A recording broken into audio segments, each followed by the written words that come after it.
Welcome to bird media. నేను మీ పవన్ కృష్ణమూర్తి. భారతీయులందరికీ 80వ స్వాతంత్ర దినోత్సవ శుభాకాంక్షలు. ఎర్రకోటపై నుంచి వినిపించే స్వాతంత్ర దినోత్సవ సందేశం కేవలం గతాన్ని గుర్తు చేసుకునే మాటలు కాదు, రేపటి భారతాన్ని నిర్మించుకునే సంకల్పానికి నాంది. 80వ స్వాతంత్ర దినోత్సవం సందర్భంగా ప్రధాని నరేంద్ర మోదీ చేసిన ప్రసంగంలో ఇదే దిశ స్పష్టంగా కనిపించింది. ఒకప్పుడు స్వాతంత్రం కోసం పోరాడిన తరం మనకి స్వేచ్ఛను అందించింది. ఇప్పుడు ఆ స్వేచ్ఛను అభివృద్ధిగా, ఆత్మనిర్భరతగా, సాంకేతిక శక్తిగా మార్చాల్సిన బాధ్యత నేటి యువతపై ఉంది.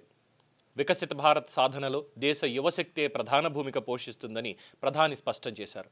రాబోయే సంవత్సరంలో మిషన్ మోడ్లో ఏకంగా 1 కోటి మంది యువతకు ఆర్టిఫిషియల్ ఇంటెలిజెన్స్లో నైపుణ్య శిక్షణ అందించాలనే లక్ష్యం ఇందులో కీలకం. Robotics, artificial intelligence, quantum technology, data centres ఇవి కేవలం టెక్నాలజీ రంగానికి సంబంధించిన పదాలు మాత్రమే కాదు, రాబోయే భారత ఆర్థిక వ్యవస్థకు ఇవే వెన్నెముకగా మారబోతున్నాయి. అందుకే ప్రపంచాన్ని టెక్నాలజీ వినియోగించే దేశంగా మాత్రమే చూడకుండా టెక్నాలజీ సృష్టించే దేశంగా భారత్ని నిలబెట్టాలనే లక్ష్యం కనిపిస్తోంది. అదే సమయంలో అనేక పోటీ పరీక్షలకు సిద్ధమవుతున్న యువతకి ఉచిత ఆన్లైన్ కోచింగ్ అందించాలనే నిర్ణయం కూడా అవకాశాలను మరింత విస్తరించే ప్రయత్నమే. ప్రతిభ ఉన్న ప్రతి యువకుడికి, యువతికి అవకాశాలు అందితే గ్రామం నుంచి వచ్చిన విద్యార్థి అయినా, చిన్న పట్టణంలో చదివిన యువకుడైనా ప్రపంచ స్థాయిలో పోటీ పడగలరు. అవకాశం ఒకరికి మాత్రమే కాదు, ప్రతిభ ఉన్న ప్రతి ఒక్కరికి అందాలి అనే ఆలోచనే కొత్త భారతానికి పునాది కావాలి. భారత భద్రతా వ్యవస్థలోనూ ఇదే ఆధునికత అవసరం. మారుతున్న కాలంలో భద్రత అంటే కేవలం సరిహద్దులను కాపాడడం కాదు, సైబర్ దాడులు, డ్రోన్లు, విపత్తులు, అత్యాధునిక సాంకేతిక ముప్పులు ఇవన్నీ కొత్త సవాళ్లు. అందుకే సివిల్ డిఫెన్స్ వ్యవస్థను ఆధునిక సాంకేతిక, విస్తృత నెట్వర్క్, వినూత్న శిక్షణా విధానాలతో మరింత బలోపేతం చేయాలనే దిశలో కేంద్రం అడుగులు వేస్తోంది. క్రీడల విషయంలోనూ దేశం మరో పెద్ద లక్ష్యాన్ని ముందుకు తీసుకొస్తోంది.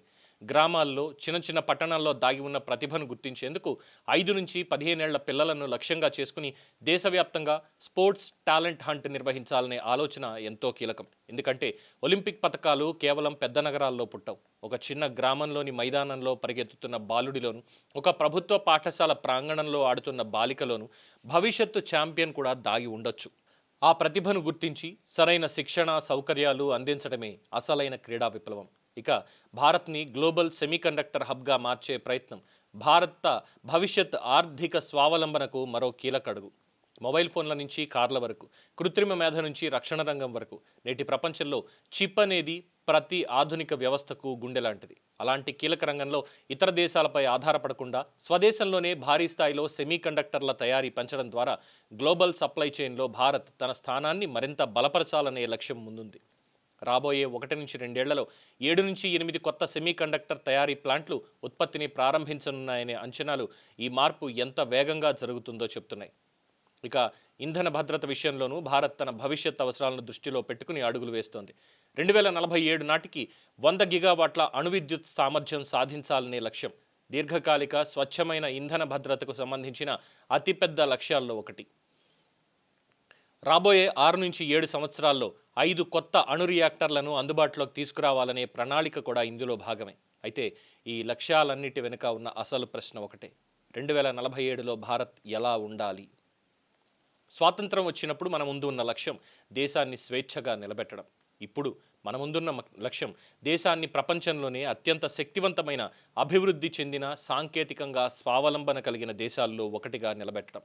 ఆ ప్రయాణంలో ప్రభుత్వాలు మాత్రమే కాదు, ప్రతి యువకుడి ఆలోచన, ప్రతి విద్యార్థి ప్రతిభ, ప్రతి శాస్త్రవేత్త ఆవిష్కరణ, ప్రతి క్రీడాకారుడి కృషి, ప్రతి పారిశ్రామికవేత్త సాహసం కీలకమే. 80 ఏళ్ల క్రితం ఒక తరం మనకి స్వాతంత్రాన్ని ఇచ్చింది. మరో 21 ఏళ్లలో ఒక తరం భారత భవిష్యత్తును నిర్మించాలి. అది కేవలం ప్రభుత్వ లక్ష్యం కాదు, 140 కోట్ల భారతీయుల సంకల్పం కావాలి. ముఖ్యంగా యువతకు ఇది ఒక సందేశం: అవకాశాల కోసం ఎదురు చూడకండి, అవకాశాలని సృష్టించండి. ఉద్యోగం కోసం మాత్రమే వెతక్కండి, ఉద్యోగాలు సృష్టించే స్థాయికి ఎదగండి. ప్రపంచ టెక్నాలజీని ఉపయోగించడం మాత్రమే కాదు, రేపటి టెక్నాలజీని ప్రపంచానికి అందించే స్థాయికి భారత్ను తీసుకువెళ్ళండి. స్వాతంత్రం మనకి హక్కుని ఇచ్చింది, వికసిత భారత్ మనకి బాధ్యతని ఇస్తోంది. ఈ 80వ స్వాతంత్ర దినోత్సవం నుంచి 2047 వరకు ప్రతి అడుగు ఒక కొత్త భారతం వైపు. ఆ భారతాన్ని నిర్మించేది ఎవరు? నేటి యువత. ఆ భారతానికి దిశ చూపేది ఏమిటి? సంకల్పం. ఆ భారతానికి శక్తి ఏమిటి? భారతీయ యువశక్తి. వందే మాతరం. జై హింద్. ఈ వీడియో మీకు నచ్చినట్లయితే లైక్ చేయండి, షేర్ చేయండి, సబ్స్క్రైబ్ చేయండి. మరిన్ని అప్డేట్ల కోసం మా వాట్సాప్ ఛానల్ను ఫాలో చేయండి.